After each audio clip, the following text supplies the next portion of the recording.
All right. I think we have a good group.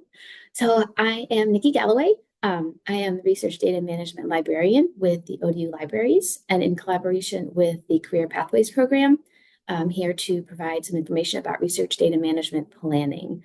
So if you'd like to put in the chat a little bit about your work or your research interest or the discipline you work in, feel free. I don't feel obligated. I myself have a background in earth sciences, specifically ocean mapping. And I spent 10 years working as a marine geoscientist before I went back to school for my master's in library and information studies. So my interest in research data management planning definitely stems from that geoscientist experience. Before we get started on the data management planning, I just wanted to provide a little bit of information about the library. So we are 4 libraries now. We have the main Perry Library, and now we have Brickell Medical Sciences Library. I am part of the Research and Scholarly Communication Department, and that's also the department with our subject librarians and our institutional repository specialists as well. The libraries provides a wide variety of databases and journals, ebooks, and print books, media collections such as the Narrow Video Collection, special collections and university archives, and then ODU Digital Commons, our institutional repository. We offer services such as interlibrary loan. We have and maintain discipline-specific and how-to research guides. We also provide instruction and research support. You can Zoom or have in-person consultations. We can help with database searching, refining search questions, copyright, kind of publishing, like where to go, how to avoid predatory publishers, making your publications open access, research data management like today, and then using citation management software such as EndNote and Zotero, and also ORCID. So if you have any questions for us, that's a little bit about everything else that we can help with. If you do want to reach us, as I mentioned, you can make a virtual or in-person appointment. You can use the online make an appointment page, and you'll be able to see all the subject librarians and their availability. And of course, if you don't see availability, you can always email us. We do recommend making an appointment for kind of in-depth research support. But if you have something that's kind of a quicker reference type question, you can always chat as well. And that is staffed by a library employee. Okay, so we kind of have a lot to cover today. So these are kind of the high level objectives that I hope you'll take away from this workshop. So we are recording it. Like I said, you'll be able to come back to it. I will send out the slides, slide deck after the fact, and I also put my contact information at the end as well. So hopefully by the end of this presentation, we'll be able to recognize the importance of research data management as it relates to you, identify activities that fall within research data management at different stages in the research lifecycle, recall funder and journal requirements, as well as where to find additional information, describe the components of a data management plan, and then also identify institutional support services, not just the libraries. So this is a little bit of the outline of what we're going to talk about. So we'll talk about what research data management is and why it's important, some terminology around there. We'll look into research data a little bit better with definitions and examples. We'll look into the research data lifecycle and actual data management activities. As I said, we'll get some of those funder and journal requirements, some considerations around data. Then we'll get into how we document our activities with the data management plan. And then, as I mentioned, we'll go into some institutional support. I do recognize there's a lot of information to cover, so I've added section headers, and I'll kind of pause, see if there's any questions before moving on. But as I said, please feel free to raise your hand or type in the chat if you have any questions. So to start with, what do we mean when we say research data management, and why is it important to our work? I'd like to start with a couple broad definitions of research data management, and then we'll go into a little bit more detail in a couple slides. So research data management is a term used to describe the processes researchers and institutions use for organizing, archiving, securing, sharing their research data throughout the research lifecycle. And this second quote just reiterates that the data management practices cover the entire lifecycle of the data, from conducting it to collecting it to backing it up to long-term preservation. And we'll come back to these definitions and break them apart in a little bit. I'm sure you can come up with a lot of reasons why it's important to manage our data. I've listed just a couple here. So onboarding and offboarding are starting in a new lab, or you have a new colleague that's coming into your lab and you're handed notes from a previous colleague. You have to be able to reproduce that workflow in its entirety. Have you ever had to go look for a file and you don't remember what you named it or where you put it? You're spending a lot of time looking for your files, or you have a lot of similar files and versions of files. If you go into a folder, can you determine which file you're supposed to be working with or which one is the final or authoritative version? Sometimes you'll receive information from other people. Maybe you don't know what the abbreviations mean, or you think there's incomplete information or missing data. And then the worst, if you've ever lost or have corrupt data due to drive failure or lack of backups. So all these issues, they cause not only frustration, but you can lose time, you can lose data, you can duplicate your efforts and duplicate your data. And we want to avoid all those things. So with the previous examples in mind, I really like this list by Princeton University as to why it's important to manage our data. We can see a lot of benefits, such as being able to find our data, project continuity. We have organized data, and that saves time when we're looking for things. It reduces the risk of lost and misused data, and I would also put redundant and reworked data. It allows for easier validation, and hopefully it can lead to collaboration and greater impact. And recently, the topic that's getting a lot of attention is the need to comply with funder and journal requirements. So for you as a graduate student, there's several maybe additional reasons why data management is important. And a lot of you are going to be or already are collecting original research, and you may in the future want to build off of this research. You may need to submit a plan of study or complete a research skills requirement or submit a research proposal. So you may have to satisfy some degree requirements. You also may work on a funded research project, and federal funders may have certain requirements around research data management. And then you may publish your work, and the publishers may have specific requirements. They may not always be the same. And you may want to include your research data with your thesis or dissertation. And lastly, just learning best practices will set you up for success for future projects. ODU also has a policy of training all graduate students in the responsible conduct of research. And this one, it actually now has a data management module. So if you have completed that recently, some of what we talk about may be familiar. So I'd like to review a couple terms within these definitions, including research data, the research lifecycle or research data lifecycle, and data management practices. So before I get into research data, I'm just going to pause here, see if there's any questions so far, or if we're good to continue.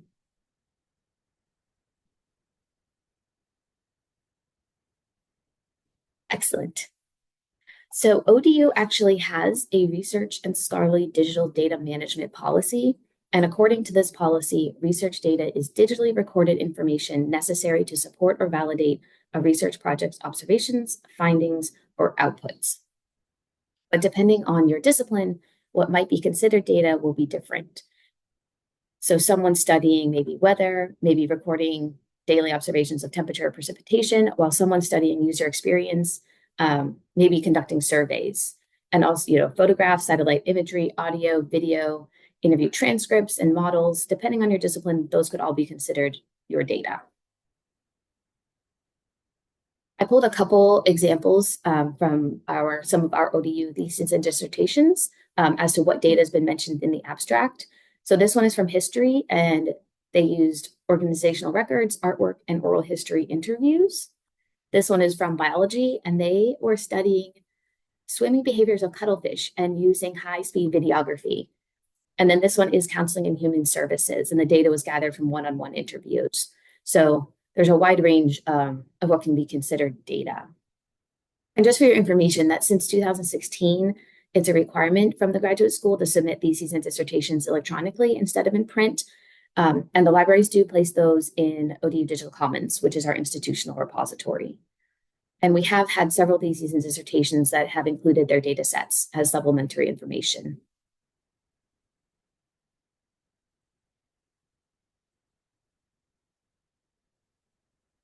So you may have noticed that the ODU policy specifies research data as digitally recorded material, and the U.S. Office of Management and Budget, their definition of research data also excludes physical objects. But you may be required to submit something that was physical, say a survey or a questionnaire, and it becomes digital. So that might be something you would have to provide as your data, or written field notes perhaps might be part of a funding package through maybe NOAA or the BOEM. So just keep that in mind, that even though the research may not always be digital, you might have some digital products, you may have some physical products. We should have processes and procedures in place for managing all of those products.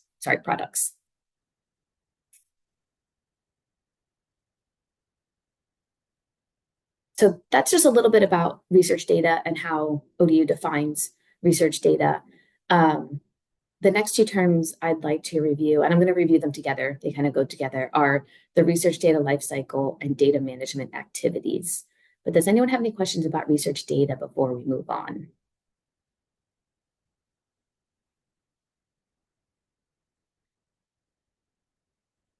So you may be familiar with some form of the research lifecycle. It is very frequently used. There may be differences in maybe the life cycle that you've seen. This one is from Harvard Biomedical Research Group, but it provides a good model for the steps involved in a research project. But it is a model and it's a representation of that process. And most often it's probably going to be a simplification of your actual research project. It's not going to be always so straightforward and tidy.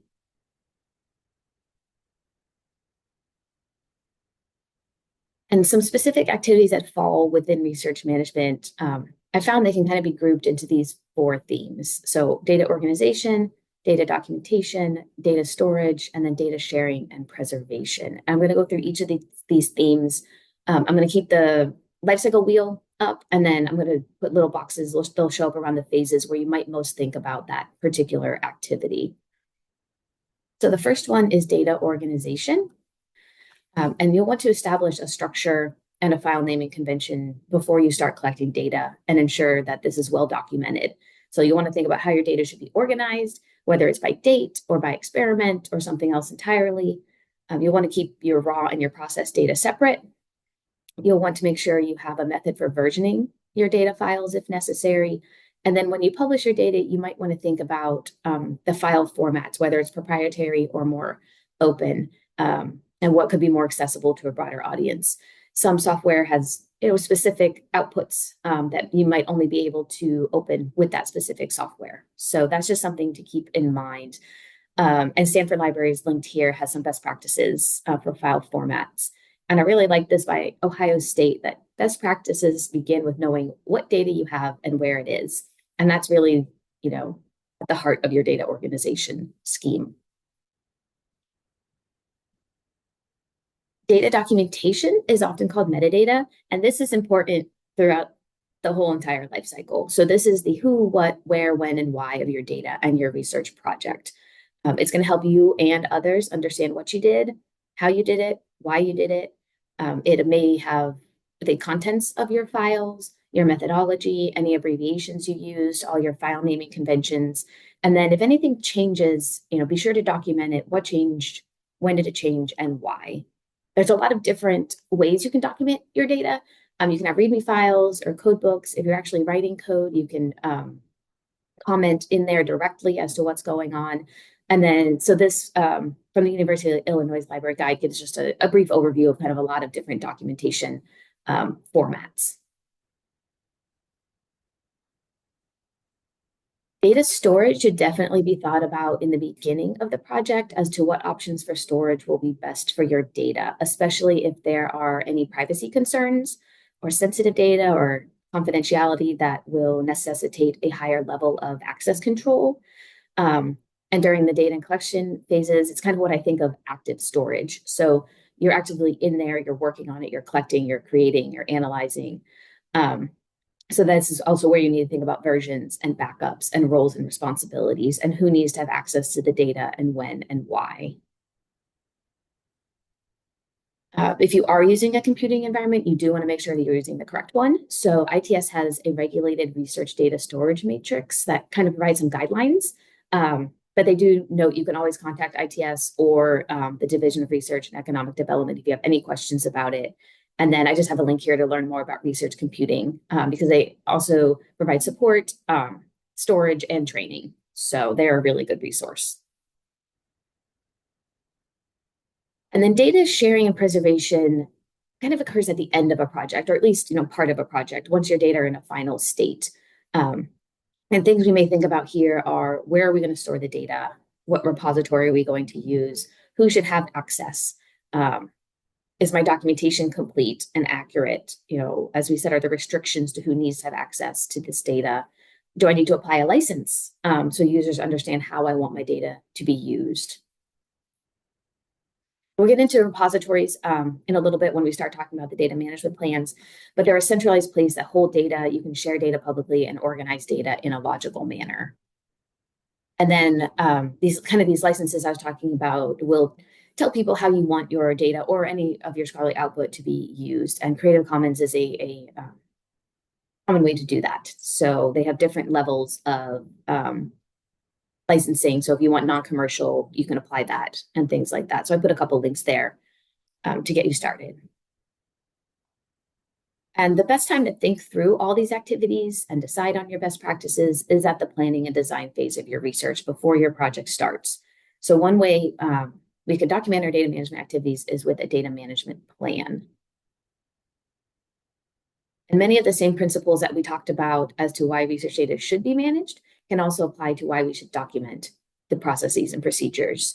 So we and our teammates find and understand the data when we need it, provides project continuity, it's saving us time, reducing the risk of lost data, and again, you're complying with those funder and journal requirements. And even if it's not required, as we mentioned, data management can save time, organize your data, clarify who will have access to the data. It provides a record of what you intended to do. And it should be thought of a living document. So you don't just write it and then put it aside. It should be regularly looked at and updated. And if anything changes, there are provisions in place to do that. So it doesn't have to be just a static document. If things do change, federal funders want to know that and have you update it as you go. So before we go into the actual details of a data management plan, I'm just going to go over some of the requirements around data management and sharing from funder and journals, because it is still getting a lot of attention. Does anyone have any questions about data management activities before I move on? I'd like to understand, when we're talking about all this data management, like I'm going to be working on my dissertation and it's original research. And so I'm using Qualtrics to submit my survey. So they're going to anonymize it for me, right? They'll scrub it if anything. And so I really don't want to make it public either, right? And have public access to anything. So, I mean, this would just be where, like, Qualtrics, I guess, would store it till I'm done with it. And then I would analyze the data, run it through SPSS, data, whatever program I'm going to be using, and then decide what it all means, right? So would I just be storing this on my server at home?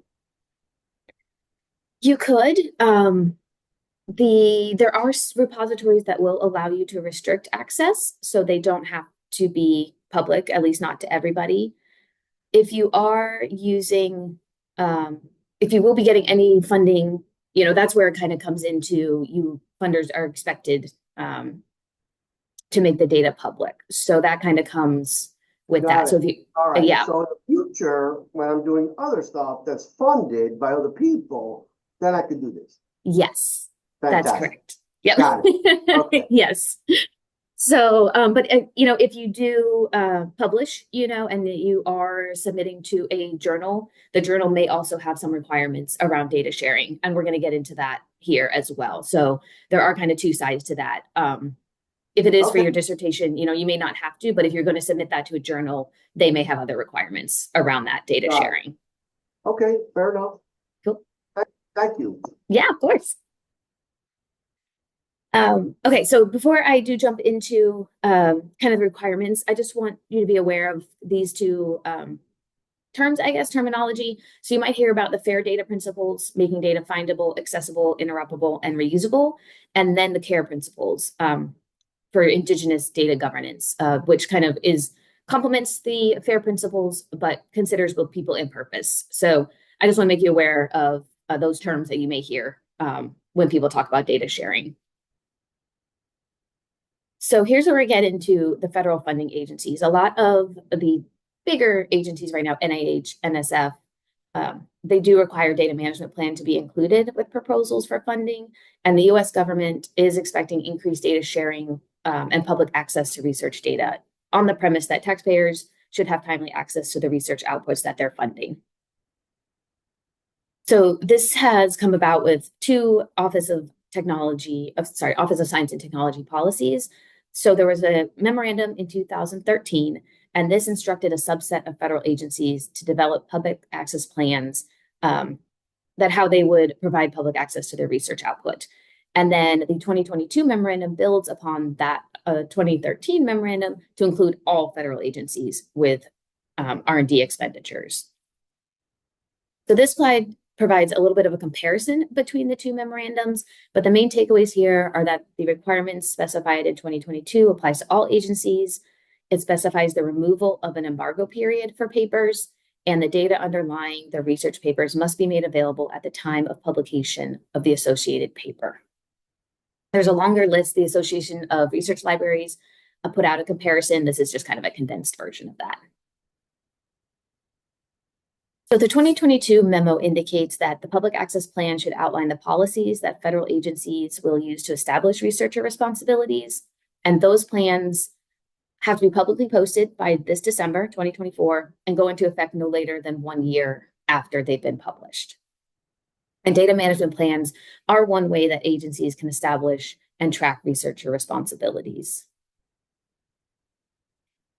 This page provides just a little timeline of some federal policies, both past, present, and future. NIH had started implementing some data sharing policies back in 2003.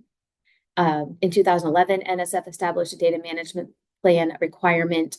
Data.gov and the 2013 memo were issued, and then the OSTP memo in 2022. And now we're seeing some more data management and sharing requirements coming out, notably NIH in 2023. And we'll start seeing those other plans start to be published, and some already have, and I'll get to that in a little bit. It's important to recognize, though, that funders other than federal agencies may also require data management plans or have data sharing policies. So some of those include the Alfred P. Sloan Foundation, Gordon and Betty Moore Foundation, Gates, and Wellcome Trust. And then journals, many journals also support open data initiatives. A lot of the big ones, Springer Nature, Wiley, Taylor and Francis, IEEE, Elsevier. And they also may require what's called a data availability statement. So this is a statement that provides information on where a user can find the data associated with a research article. It's becoming increasingly required or encouraged by many publishers, but it's not like one size fits all across the board of publishers. They each kind of have their own requirements around this. This is one example just from Geophysical Research Letters. So online, they have an open research section, and then in that, they have the data availability statement, and there's a link of where the user, if they clicked on that link, they should be able to go directly to the data that paper was based on. PLOS has been experimenting not only with a data availability statement, but also an accessible data badge. So the user is linked from both locations. And just to note that with kind of this open access push, a lot of journals will charge what's called an article processing charge for publishing open access. So I just wanted to let you know that we do have agreements through the Virtual Library of Virginia that will allow ODU corresponding authors to forego those charges on certain journals and certain publishers. So we do have a library guide that outlines that. And then you can also search for open access journals through the directory of open access journals. And some don't even require an APC. So just keep that in mind. And I'd also like to address briefly persistent identifiers, because this is something that the 2022 OSCP memo addressed specifically. So persistent identifier is a long-lasting reference to a digital resource, and they can be unique to a person, place, or thing.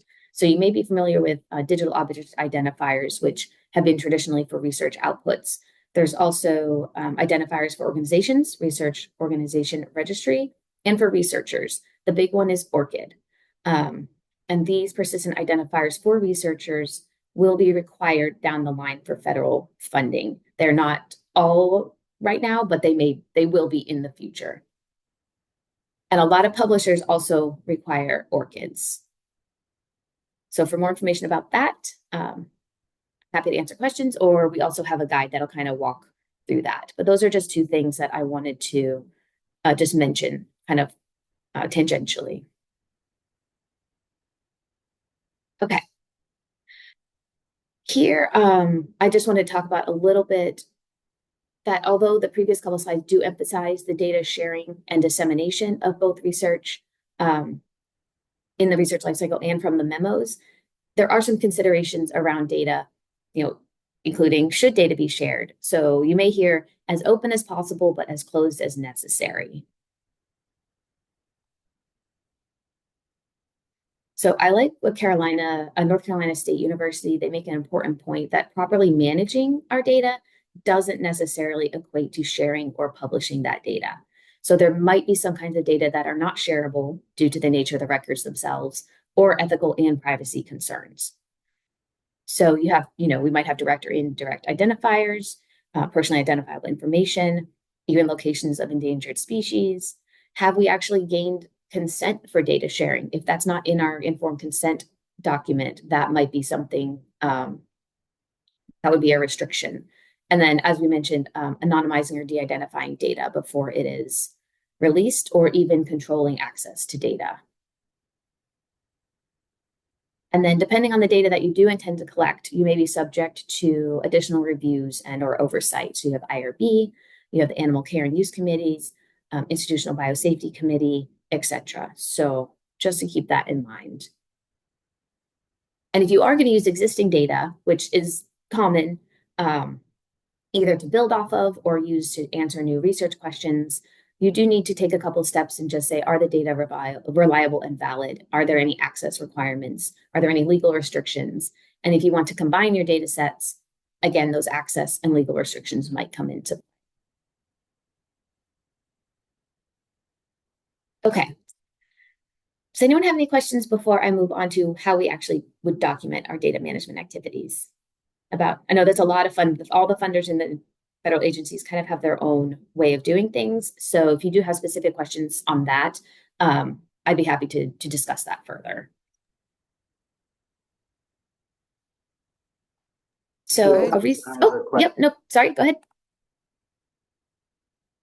I had a question about compiling, well, not compiling, but, I guess putting together the data sets. Would I have to contact the actual people that did the research to ask for permission, or can I just build off of what's there because it's already published research?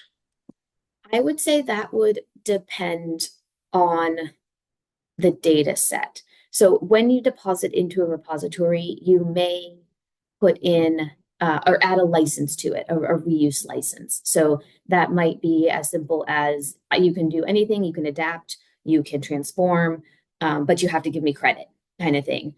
Or it could be no derivatives, which would mean you can't transform that data into something else.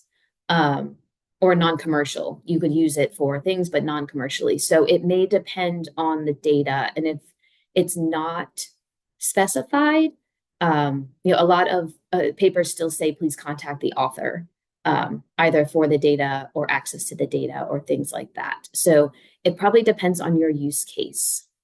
if that helps. Probably not, but if you want to discuss, I'd be happy to. Thank you. Yep. Is there a template for data management plans, or does ODU have some kind of a template of some kind? So ODU doesn't have a specific template, but I am going to get into that. A lot of the funders do. And then there's a tool that we're going to look at in a little bit called the DMP tool that compiles all those templates in one place. So the research data management plan is a document that describes the types of data that are going to be collected, how that data is going to be organized, maintained throughout the project lifecycle. And you may hear it called different things. So NIH calls it the Data Management Sharing Plan. NASA calls it the Open Science and Data Management Plan. So you may hear different terminology, but they're similar. So this is just two examples from NSF. They're working on updating their guidance, and then NIH has updated their guidance as of January 25th of 2023. And then I've linked a couple other ones, other federal guidance for their data management plans as well. But, often you'll put in the data type, the related tools or software, policies for data access and sharing, provisions for reuse, and then plans for archiving and preservation. NIH has actually gone a little bit further in the data preservation access and associated timelines section. They want researchers to actually specify and address what repository or repositories they're going to use, where the data will be archived, how the data will be discoverable, so those DOIs we talked about, and when the data will be available. And for NIH, it's no later than the time of that associated publication or the end of the performance period, whichever comes first. So there are many, many repositories out there, and a grant may actually tell you, or the funder may tell you what repository should be used. There also are domain-specific repositories. So for genomic data, for instance, everyone kind of puts their data into one place. If no repository is specified, your research community might have one they interact with, or that might be appropriate for the data you collect. If that still doesn't apply, you might be able to use a generalist repository, and some of those are listed here. You have Dataverse, Dryad, Figshare, Zenodo. Some of those are the big ones. They've formed this general repository ecosystem initiative with NIH. And for some types of data, you may be able to use ODU's institutional repository. So that's where we preserve, promote, and share the scholarly and institutional work of Old Dominion University, but it is a public repository. So that is something that we expect the public to come and look at.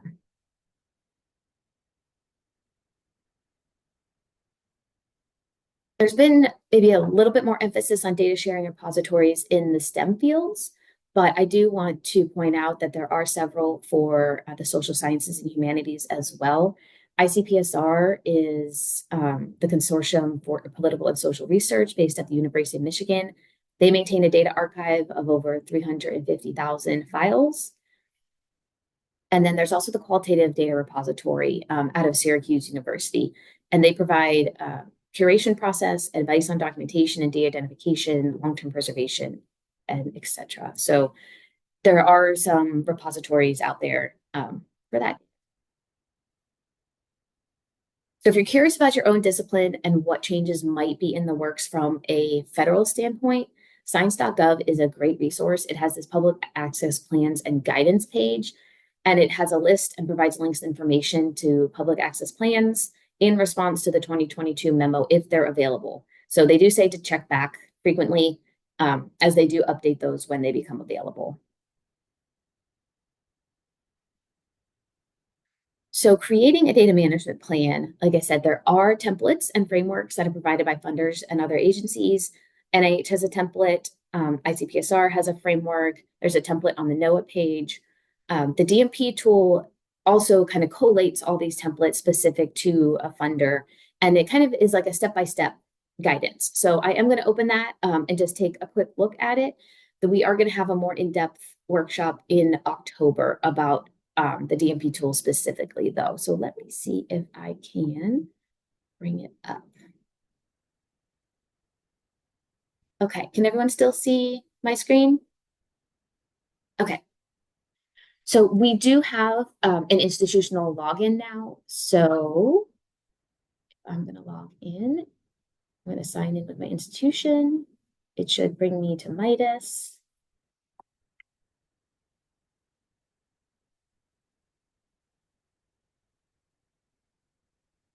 So these are mine. These are all test ones. But this is what you'll see when you log in. You'll see a dashboard. This will bring you to ODU's data management guide. This is my email here. So it will help you. You can even look at public plans that are out there that other people have made public. You can look at funder requirements. So if you know the funder you want, you can take a look at their funder links, and you can create a new plan. If there are sample plans, those would be available here as well. So if I was going to create a plan, it would be mock project for testing. And then I could just type in here if I wanted NSF, National Science Foundation. And then it's going to ask me if there's multiple templates, which template I would like to use. So I'm just going to pick sciences. Need a name. I'll just put test. If I create that plan, so here's where it has the project details, collaborators, and then the right plan section is where you're going to follow. It's pretty much like a step-by-step walkthrough of what type of data, personnel will be designated to manage it. If you have research outputs, you're going to list them here. So it depends on what agency you are going to be working with. They do have kind of a generic one, though, on here as well. But you have guidance on this side, and then you can type in here. And then when you're done, it won't let me do anything because I haven't filled it out. You can set your visibility to private if you don't want anyone else to look at it. And you can download it when you're done.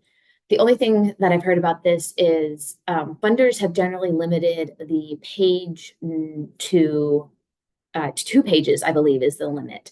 That doesn't mean that your data management plan has to be 2 pages, but you might have to kind of narrow it down if you're applying for funding. Any questions on that, or does anyone else want to see a different template?